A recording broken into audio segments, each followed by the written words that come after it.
A wintry farewell to a late leader. North Koreans lay Kim Jong-il to rest and proclaim his son as his successor. But how smooth will the transition to power be? What will North Korea look like under the young and untested Kim? This is Inside Story.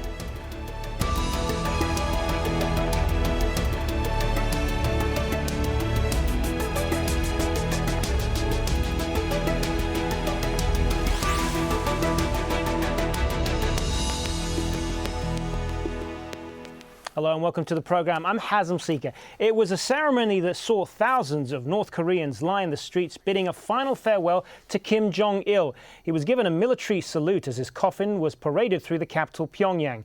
And his youngest son, Kim Jong-un, walking next to his father's hearse, left little doubt who the country's next leader is. What isn't clear yet, though, is what kind of leadership it will be. Harry Fawcett has more.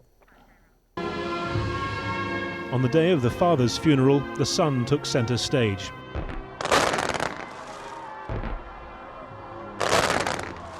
Kim Jong-un paying a personal and very public tribute to North Korea's dear leader, Kim Jong-il. He was far from alone. Thousands of mourners lined the square in front of the Kim Memorial Palace, many of them from the powerful military. The snow is endlessly falling like tears. How could the sky not cry when we've lost our general, who was a great man from the sky? As I see the snow fall, I shed more tears thinking about our general's hard work. If the intensity of the mourning was a message to the outside world, so too was the choreography around Kim Jong-il's hearse. His son was flanked by Ri Yong-ho, North Korea's most powerful soldier, and by Jang Song-taek, the uncle who many analysts had expected to be his chief counsel. It was widely expected that it would be his uncle, Jang Song-taek, and the commander of the armed forces, Ri Yong-ho, who would lead these advices. Obviously, it seems to be the case, because during their funeral, both were featured very prominently. After the ceremony outside the palace, Kim Jong-il's elaborate cortege made its stately progress around Pyongyang's snow-covered streets, his smiling flower-framed image provoking expressions of the deepest misery as it passed. In the South Korean capital, Seoul, it all triggered a very different response. I hope North Korea changes a lot so that our North Korean brothers can live their lives like human beings. With public mourning ceremonies banned, it was left to anti-North Korean activists to send their own message back to the north. And so the key ceremony of this North Korean mourning period is over. Apart from the intervention of the weather, it all seems to have gone to plan. Kim Jong-il has been laid to rest. We're now in the era of Kim Jong-un. Harry Fawcett, Al Jazeera, Seoul.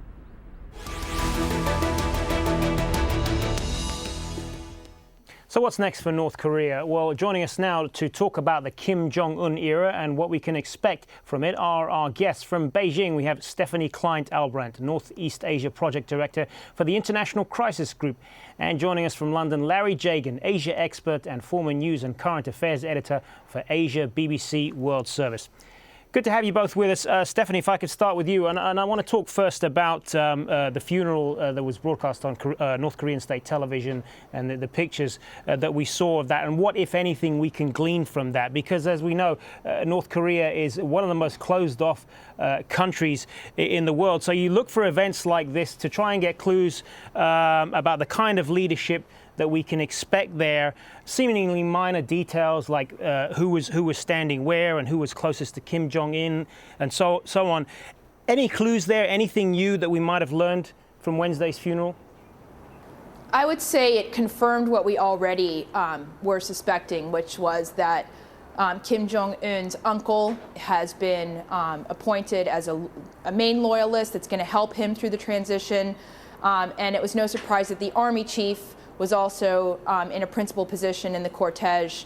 A lot of analysts have given a lot of thought to comparing this funeral procession with that of 1994 when Kim Il-sung died.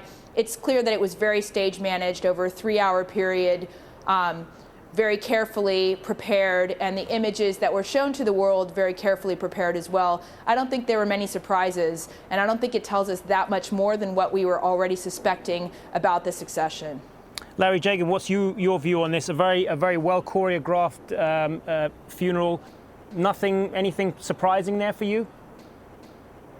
Oh, quite clearly it was a very orchestrated funeral and very important for both the North Korean people and the international community to see this kind of event. Again, it didn't really tell us very much, other than that perhaps the uncle and the head of the military are going to be very important in any transition period, because it's quite clear that the younger son is not going to be a force on his own initially.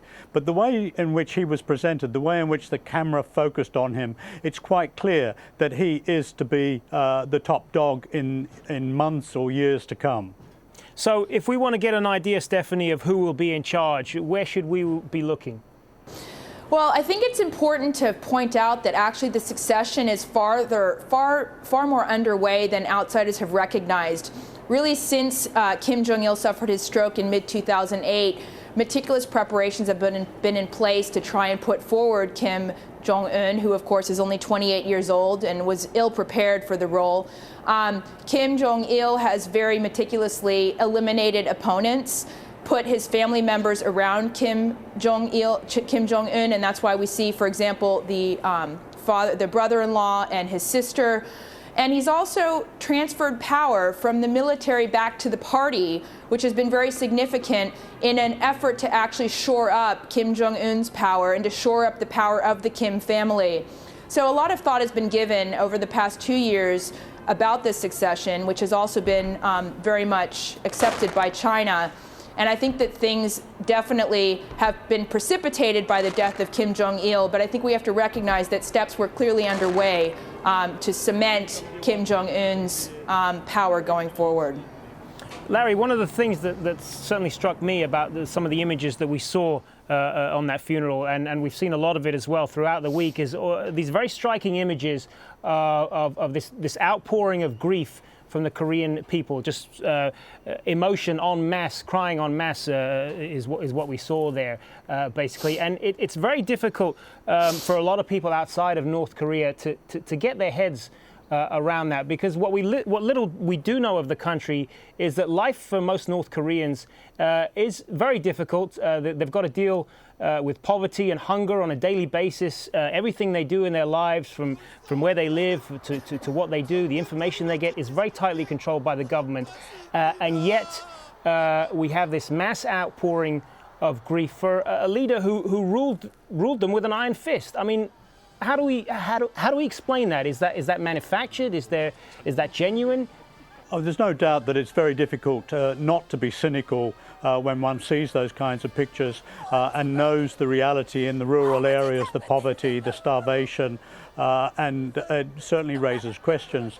There's no doubt that it was carefully orchestrated, and that the security guards, you could see them in some of those pictures, were there to making sure that people were expressing their grief. But this is a country and this is a region where weeping and wailing is quite natural at funerals. This is something that's part of the culture, part of the history, and therefore, to some extent, it's probably quite natural. I think the other thing to remember is that the Kim dynasty, and this is now the third member of the dynasty that's going to take over, is seen really like a monarchy. This is a very feudal society, and although one may have bitter feelings about government policy, I think there is still tremendous regard and affection for their leaders, and certainly when they die, because of the great respect that they have for him, they express it in the streets. But that doesn't mean that the country necessarily is completely in consensus. Stephanie, what's your view on this, and how much do average North Koreans really know about what's going on? I think that actually the North Korean elite now is actually more and more sophisticated. You've seen them at conferences. They're definitely in embassies abroad. I think that the amount of information, there's 900,000 cell phones in Pyongyang alone. So information is getting in. The reality is, however, that it's only getting into a very, very select elite portion of the population. So in terms of, I think that you have to separate out the elite definitely from the throngs and the masses that are still, frankly, suffering from lack of nutrition at this point, because North Korea has been unable to provide them with food through the public distribution system. So I think on the one hand, the elite are pretty clear about where their country stands internationally. The question is, do they really have an incentive to radically reform the system once they recognize how privileged their position is in a country that is actually in a position, in such a negative position worldwide? I want to talk a bit now about where the military stands on all of this. And if I could turn back to you on this, Larry, how important is this military-first policy that Kim Jong-il instituted when he was leader? Because many of the younger Kim's most important backers, of course, come from the military. Could they quickly, I mean, they're seen as among his most loyal backers right now, but could they quickly turn into his most direct threat if he perhaps pushes for reforms or wants to prioritize spending on other areas other than the military? Oh, there's no question that they're both his main backers now and potentially his enemies if he takes a path that they don't agree with. Their main concern, of course, is national security. I don't think they're necessarily concerned about getting more money for the military machine, but what they are concerned about is making sure that it's as efficient as possible in case there is civil disturbances that they have to act against, and they still believe this, that a threat from the United States and South Korea. So there's no doubt that Kim Jong-un is going to have to be very careful. He's going to have to pander to the military. At the same time, he is part of that new elite that has access to the international news, have computers, internet, and after all, he actually studied until he was about 20 in Switzerland. So he understands that actually for North Korea to maintain its territorial integrity, it has to develop economically, and he's going to have to balance that, and all the way along the army is going to be watching over his shoulder. How much time do you think they're going to give him? A couple of years? It's very difficult really to guess. I think that they'd be prepared to give him a reasonable amount of time, and of course the big issue is going to be what actually happens. What happens in particular in terms of the international dimensions. It reminds me in some ways of 1994 when Kim Il-sung died and Kim Jong-il took over.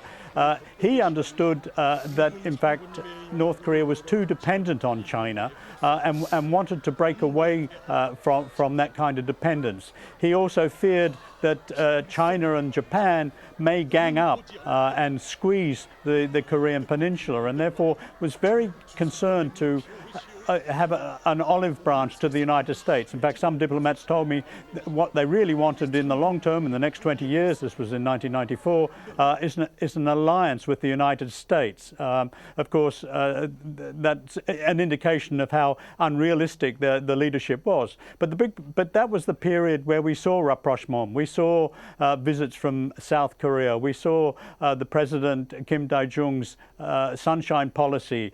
He went to Pyongyang. Kim Jong-il came to Seoul. We saw a sunshine period, but the expectation from the North Koreans and the North Korean leader was that they would get much more from the United States and particularly from the West, and they didn't. And I think we may be in another kind of period where the elite led by Kim Jong-un may be interested in opening up to the West, may be interested in increasing their position on the global economy, and a lot will depend on the international community's response, in particular the United States. I want to talk a little bit more about the international aspect of all of this in just a moment, but I want to get Stephanie's take on where the military sits on all of this. I mean, do you believe that any challenge to Kim Jong-un's authority, if there is any, would likely be coming from the military? I don't actually foresee any major problems in stability in the short term. The military, as I said earlier, has actually been the subject of a pretty deliberate transfer of power over to the party. There's a new party military commission, for example, and a few of the elderly military officials that Kim Jong-il thought might cause problems for Kim Jong-un have been removed, and others have been transferred to the party bureaucracy. So this has been really well thought out. The other thing you have to remember is that a lot of the provocations carried out over the last few years, notably in 2009 we saw a nuclear test and a missile test and withdrawal from the six-party talks. In 2010, the Cheonan torpedoing and the shelling of Yongpyong have all been seen in the context of the succession of Kim Jong-un, and it's widely believed that these things were accredited to him in terms of trying to show that he was someone who had to be reckoned with, someone who had a firm grasp on military affairs. And for that reason, we can be reasonably certain that we probably are not going to see military provocations, at least for the next 6 months, and hopefully not for far long after that. So I think that for now, the thought of the military presenting a problem is something which Kim Jong-il himself had to deal with for years. And I think it's the first thing that he thought about when he looked at the succession. And in terms of whether there are splits in the leadership, I think they might come down the lines of sort of loyalists to the Kim family and those that are not loyal to the Kim family. And those are things that we'll have to see in the coming weeks and months. And it's highly possible that even if there are such splits, we might be the last to know about them. And how will the region as a whole be looking at this right now? I'm talking, of course, about countries like China and South Korea and Japan, all of whom are concerned on one level or another about North Korea's ongoing nuclear program. Well, the calculations are very different, whether you look from Tokyo, Seoul, or Beijing's perspective. From Beijing's perspective, what's clear is that stability counts overall, and also the strategic calculation inherent in the U.S.-China strategic rivalry right now. So China really would not like to see a precipitous reunification on the peninsula, which might bring American presence or a pro-American presence on China's border. And China is also very keen to ensure, obviously, that there's no problems with stability that could lead to, for example, tens of thousands of refugees fleeing into China at a time when China is preparing its own transition in the coming year. With regard to Seoul, I think that Seoul was on, as you know, very high alert militarily. On the other hand, Seoul has been very used to these types of emergencies. I think that Seoul is looking towards its own political transition, and it's looking to see what the implications will be for reunification and for ability to maintain a peaceful situation on the peninsula. Larry, what's your view on the regional implications of all of this? Do you expect much to change in the short term? Well, I think the key thing to emphasize is that what the region wants is stability. They want to also see an end to the nuclear program. I mean, China certainly is not happy with the way in which North Korea in the past has ignored Chinese advice. The South Koreans, of course, are still fearful and mistrustful of North Korea. But essentially, what the region wants is a peaceful North Korea, one that is not threatening the South. They want to see it develop. And I think this is the key thing. The military, the North Korean military, I think also subscribe to this view. Their big concern is stability and security. They do not want to see the country threatened by unrest or by international intervention. And the likely divisions in the establishment, I also believe, will only happen sometime in the future. Now, the key, of course, is the nuclear issue, and the only sort of litmus test will be if some kind of talks, some kind of barter can be resumed. There is talk that the six-party talks will start sometime in the future. That's what China, I understand, is very keen on. But I also believe that Stephanie's right, that the Chinese may well be ambivalent. They do not want the Americans to be re-establishing themselves on the Korean Peninsula. They are worried about the Obama policy of reasserting itself in Asia generally, both in Southeast Asia and Northeast Asia, and therefore they will be rather ambivalent about any American involvement. But they do understand that to some extent, North Korea is an economic basket case, and that causes all sorts of potential instability, the possibility of thousands of refugees, a country that could implode. I mean, this is one of the other fears that the Chinese have. They look to what happened in 1989 in Europe, in Eastern Europe, and they do not want to see that kind of thing happen on the Korean Peninsula. So they will be pushing behind the scenes for economic development. And I think this is the key thing we will be needing to see, to what extent Kim Jong-un is going to introduce new economic policies or step up the privatization policies that are already in existence, and that will depend for their success on aid and trade, particularly from Japan, South Korea and China. That is the big that is the other big issue, isn't it? As far as North Korea goes, that is the big variable. In addition to the nuclear issue, Stephanie, is this very unstable economy that North Korea has. How will that play into things, in your view? Well, definitely, as Larry says, he's absolutely right. I mean, the Chinese have been trying to entice North Korea to engage in limited Chinese-style economic reforms now for many years. And I would say over the last year, there's been a particularly stringent call to North Korea. And Chinese analysts, frankly, last month were actually quite optimistic about they felt that Kim Jong-il had finally understood and that he finally sort of got the message that he was warming up to some of this type of economic reform. So China will still continue to push for that. But I think in the short term, China's going to be more concerned about ensuring that Kim Jong-un has what he needs in terms of resources to buy off his loyalists, keep them on side, to get rid of his enemies. I think that Kim Jong-un is going to need more Chinese cash. In the past, China has not been very keen on just giving handouts to North Korea. And over the last year in particular, they've been charging North Korea market prices for food and grains. And they've been insisting that any aid that they give passes through Chinese businesses. I think that we'll see that loosen up because China is concerned to make sure that this goes smoothly.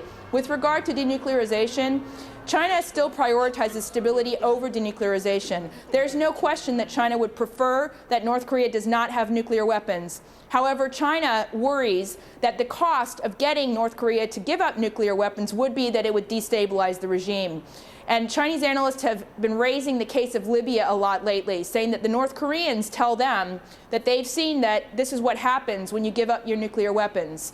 So unfortunately, we'll never know whether the food for steps on denuclearization deal, which seemed to have been going down last week between the U.S. and North Korea, we'll never know if that would have gone through. I think it will be more difficult in the current context to see that type of concession.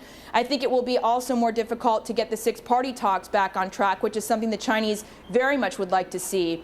I think that the current context with many of the six parties going through their own internal political transitions or elections is going to make that more difficult as we move forward. Remember, it's been 2 years since the six-party talks have been canceled, and so the longer we get into 2012 without them having resumed, I think it's going to be tougher to resume them. So final thoughts then, Larry, as we approach the end of this discussion. Do you see this ultimately as an opportunity for North Korea to turn a new page on its dealings with the rest of the world, or do you expect business as usual? No, I actually think it is the possibility of a new era, that the South Korean have already begun to make subtle offers to Kim Jong-un, and he may well be listening to that. He certainly understands the need to reform North Korea. Not only his time as a student in Geneva, but he's a computer fanatic. Like his father, he sees technology as the solution to North Korea's problems, and that is going to, I think, press him to look outside. He's also, we know, a fanatic of basketball and follows the NBA avidly. So I think in Kim Jong-un, we're going to see someone who is prepared to look beyond the borders of North Korea, and there may well be a new page. The problem will be, will the West, particularly the United States, respond? Will they see this as an opportunity and reciprocate? New opportunities indeed. Lastly, the biggest problem. That's going to have to be the last word because we are out of time. But I want to thank both of our guests, Stephanie Kleine-Ahlbrandt in Beijing and Larry Jagan. Many thanks for your time. And that's it for this edition of Inside Story. Remember, if you want to send us your feedback, the email address is right there. It's insidestory@aljazeera.net. We'd love to hear your thoughts. I'm Hazem Seeker. Thanks for watching. We'll see you next time.